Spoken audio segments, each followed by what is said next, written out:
सभी साथियों को आज मैं अपने इस वीडियो के माध्यम से सभी लोगों को नमस्कार करना चाहूँगा। आज मैं बेरोज़गार युवाओं को लेकर के चर्चा करूँगा और बेरोज़गार युवा की जो समस्या है उसी समस्या को लेकर के मैं बात करूँगा। तो सबसे ज़्यादा जो बेरोज़गार युवा हैं वर्तमान समय में क्यों परेशान हैं, तो आप लोगों को मैं बताना चाहूँगा। जो बेरोज़गार युवा वर्तमान समय में बेरोज़गार है, तो बेरोज़गारी के पीछे सबसे बड़ी वजह जो है बेरोज़गार युवाओं का कोई जो है संगठन नहीं है। शायद इसी वजह से सबसे ज़्यादा बेरोज़गार युवा परेशान हैं। और आज के समय में जितने युवा बेरोज़गार हैं, क्या सभी जो बेरोज़गार युवा हैं अपने माता पिता को, अपने परिवार को एक कर सकते हैं? तो सवाल सबसे बड़ा यही है कि सभी लोग, जितने लोग बेरोज़गार हैं, सभी लोग अपने परिवार को एक कर सकें, एकत्रित कर सकें। और जो चुनाव होता है, चाहे वह विधानसभा का चुनाव हो, चाहे वह लोकसभा का चुनाव हो, दोनों चुनाव में जितने बेरोज़गार युवा हैं वे सभी लोग जो है एक मंच पर एक साथ आ जाएंगे और सभी लोग मिल कर के फैसला लेंगे कि कौन सी पार्टी का सरकार बनेगा तो सबसे ज़्यादा बेरोज़गार युवाओं के लिए काम होगा, देश के युवाओं के लिए काम होगा। तो मुझे लगता है निश्चित तौर पर यदि सभी बेरोज़गार एक मंच पर होंगे और एक साथ फैसला लेंगे और अपने परिवार को एकत्रित करेंगे और एक जगह मतदान करेंगे, तो मुझे लगता है कि देश में सबसे ज़्यादा युवाओं की संख्या है। और यदि सारे युवा एकत्रित हो जाएंगे, और जो बेरोज़गार व्यक्ति होता है वह युवा ही होता है। जब आप पढ़ाई लिखाई जो है करके पूरा करते हैं तो आप एक युवा के तौर पर होते हैं। आप जो है 40 साल के ऊपर आपकी उम्र बहुत ही कम लोगों की होती है और 40 साल के अंदर और 21 साल के बीच में सारे युवाओं की जो है आयु होती है। और यही युवा जो है पढ़ लिख करके बेरोज़गार होते हैं। यह 21 वर्ष के ऊपर और 40 वर्ष के अंदर जो है सारे बेरोज़गार युवा एकत्रित हो जाएं और एक ऐसी जो है सरकार को बनाएं। यदि आप जो है ऐसी सरकार को बनाएंगे और जो सरकार जो है सभी जितने भी सरकारी नौकरी होती है सभी नौकरियों को प्रत्येक वर्ष प्रत्येक विभाग में भर्ती देने का काम करेगा, तो निश्चित तौर पर आप जो है हर वर्ष भर्ती देखने को पाएंगे, हर एक विभाग में देखने को पाएंगे। उसके बाद यदि आपको नौकरी नहीं मिलता है तो निश्चित तौर पर आपके अंदर एक कसक जो होती है वह मिट जाएगा कि हमको जो है सारे अवसर मिला और सारे अवसरों में हम सफल नहीं हो पाए। उसके बाद यदि आपको नौकरी नहीं मिलती है तो आप जो है अपने आप से संतुष्ट रहेंगे कि हमने जो है सभी अवसर को हमें उपलब्ध हुआ, उसके बाद हमारा चयन नहीं हुआ तो हमारे अंदर कमी था, हमारे शिक्षा के अंदर कमी था। यदि आपको जो है प्रत्येक वर्ष प्रत्येक विभाग में भर्ती आपको नहीं मिलता है और उसके बाद आपको नौकरी नहीं मिल पाता है तो निश्चित तौर पर आपके अंदर एक कसक होगा कि जो है हमें जो है यदि पूरा अवसर मिला होता। जैसे मान लीजिए एग्जाम्पल के तौर पर जो है किसी पुलिस विभाग की भर्ती होती है और मान लीजिए 18 से 24 वर्ष के आयु के बच्चे उसमें भाग ले सकते हैं। जो आपको समय मिलता है, जितना आपको भर्ती मिलना चाहिए, यदि उतना भर्ती नहीं मिल रहा है, 2 वर्ष लगातार भर्ती नहीं आई तो 2 अवसर का आपका नुकसान हुआ। और यदि आपको जितना अवसर मिलता है उतने अवसर में आप भर्ती में जो है सिलेक्शन नहीं पा पाते हैं तो निश्चित तौर पर आप यह सोचेंगे कि हमें जो है 2 अवसर और मिला होता, जो 2 साल भर्ती नहीं आया।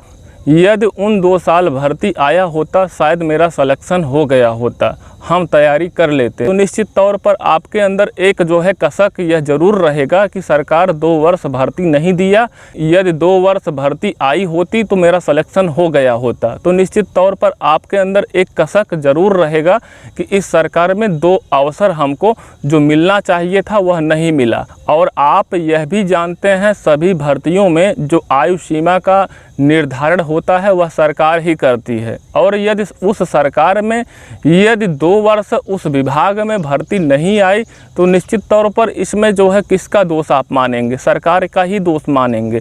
तो निश्चित तौर पर सारे विद्यार्थियों को एक मंच पर आना चाहिए और सभी लोग मिल करके फैसला लेना चाहिए कि आखिर जो है किस पार्टी की सरकार बने।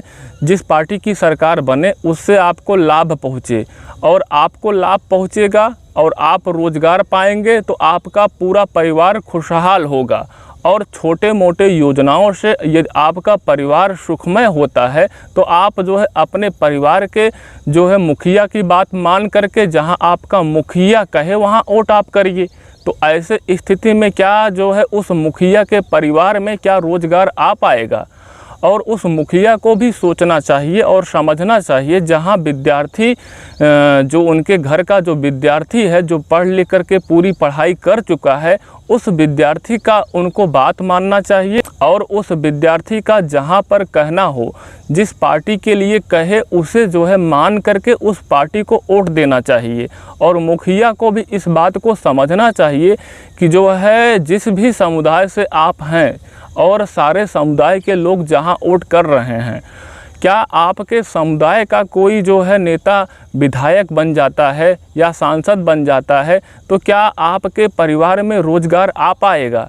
आपके समुदाय का हो सकता है विधायक बन जाएं, सांसद बन जाएं, लेकिन आपके परिवार में खुशी नहीं आ सकती है।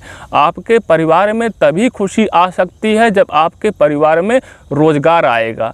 और नेता, विधायक, सांसद अपने परिवार के बारे में सोचते हैं तो सारे विद्यार्थियों को भी एग्जाम्पल के तौर पर अपने परिवार को समझाना चाहिए कि जो नेता होता है, जो विधायक होता है, जो सांसद होता है, उसके परिवार से नेता, विधायक, सांसद ही बनते हैं। और हमारे परिवार से हम लोग पढ़ लिख करके बेरोज़गार हैं, हम सभी लोग भी जो है रोज़गार कैसे पाएंगे? हम सभी लोगों को रोज़गार जहां मिलेगा वहां आपको वोट करना चाहिए। इस प्रकार का एग्जाम्पल दे करके अपने परिवार को मोटिवेट करना चाहिए और उन्हें समझाना चाहिए कि जहां मैं कह रहा हूं वहां पर आप लोग जो है मतदान करिए। तो निश्चित तौर पर घर का मुखिया या माता पिता या छोटे भाई और सभी लोग आपस में मिल जाएंगे और सहमत भी हो जाएंगे जब आप समझाने की कोशिश करेंगे। और हर एक परिवार का मुखिया, हर एक परिवार का माता पिता निश्चित तौर पर अपने परिवार के बारे में सोचता है, सिर्फ समझाने की ज़रूरत है। जितने लोग आज विद्यार्थी हैं, युवा हैं, बेरोज़गार हैं, उनको अपने माता पिता को समझाना चाहिए। और सारे विद्यार्थियों का एक मंच भी होना बहुत ज़्यादा ज़रूरी है। जब तक आप सभी लोग एक मंच पर नहीं होंगे, आप लोगों के अंदर एकता नहीं आएगी, तब तक मुझे लगता है कि प्रत्येक वर्ष भर्ती न दे करके आपको ठगने का काम किया जाएगा, हर एक परिवार को ठगने का काम किया जाएगा और हर एक परिवार के बच्चों को बेरोज़गार किया जाएगा। आप लोग जानते हैं इसमें सबसे ज़्यादा नुकसान किसका होता है? समझदार व्यक्ति हैं तो समझ सकते हैं, जो पढ़े लिखे विद्यार्थी हैं खास करके वे सभी लोग तो समझ सकते हैं कि सबसे ज़्यादा इसमें नुकसान गरीबों का होता है। और एक गरीब परिवार का कोई बच्चा जो है पढ़ लिख करके सारी पढ़ाई को पूरा करके जो है बहुत दिन तक जो है भर्ती का इंतज़ार नहीं कर सकता है, क्योंकि उसके सामने परिवार की स्थिति भी उसके सामने होती है। यदि परिवार का स्थिति ठीक नहीं है, और शायद आप लोग जानते हैं गरीब परिवार का हमेशा ही स्थिति ठीक नहीं होता है। आप जो है पढ़ाई भी जो है पूरा करते हैं तो हो सकता है कि आप कर्ज लेकर के पढ़ाई को पूरा करते हैं। ऐसे स्थिति में मुझे लगता है आप पढ़ाई पूरा जब कर लेते हैं, आपको 1 वर्ष, 2 वर्ष, 3 वर्ष तक आप जिस भर्ती का इंतज़ार कर रहे हैं नहीं आता है, तो परिवार के स्थिति को देखते हुए कहीं आपको प्राइवेट नौकरी करनी पड़ जाती है, कहीं आप बाहर जा कर के किसी कंपनी में काम करते हैं। तो आप बताइए, जब आप जो है 2 वर्ष, 3 वर्ष किसी कंपनी में काम करके आएंगे, उसके बाद जब भर्ती आएगी उसकी तैयारी करेंगे, तो क्या आपका जो तैयारी उस लेवल का हो पाएगा जिस लेवल का होना चाहिए? जो विद्यार्थी उस भर्ती का लगातार तैयारी कर रहा है उसका सिलेक्शन होगा कि आपका सिलेक्शन होगा? जो विद्यार्थी जो है लगातार भर्ती का इंतज़ार करते हुए तैयारी करता है, उस विद्यार्थी का आर्थिक स्थिति ठीक होता है, शायद इसी वजह से वह विद्यार्थी भर्ती का इंतज़ार भी कर सकता है। लेकिन गरीब विद्यार्थी, गरीब परिवार के विद्यार्थी ज़्यादा समय तक भर्ती का इंतज़ार नहीं कर सकते हैं। तो मुझे लगता है कि गरीबों को इस बात को समझना चाहिए। ज़्यादातर जो गरीब लोग हैं उनको अपने परिवार के लोगों को समझाना चाहिए कि आप जो है छोटे मोटे काम की वजह से और आप जहां मतदान कर रहे हैं वहां हमारा नुकसान हो रहा है। तो आप जो है अपने परिवार को समझाएं। और दूसरी चीज़, आप लोग भी जो है संगठित होकर के, सोच समझ करके, सारे विद्यार्थी एक होकर के जहां मतदान करें, जिस भी पार्टी को मतदान करें, जिस भी नेता को मतदान करें, जिससे आपको फ़ायदा पहुँचे।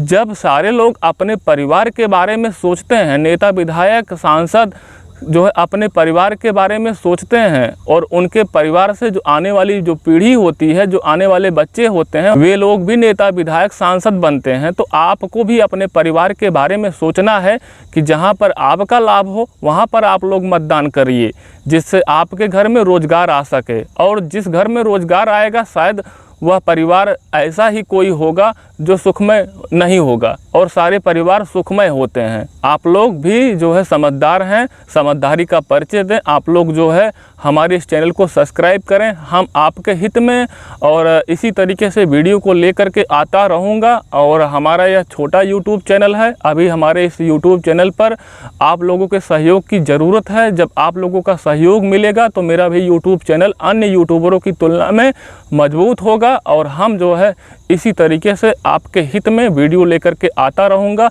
और आशा करता हूँ आप लोग हमारे इस चैनल को ज़रूर मजबूत बनाएंगे, और मजबूत बनाने के लिए चैनल को ज़रूर सब्सक्राइब करेंगे और वीडियो को शेयर भी करेंगे। धन्यवाद दोस्तों।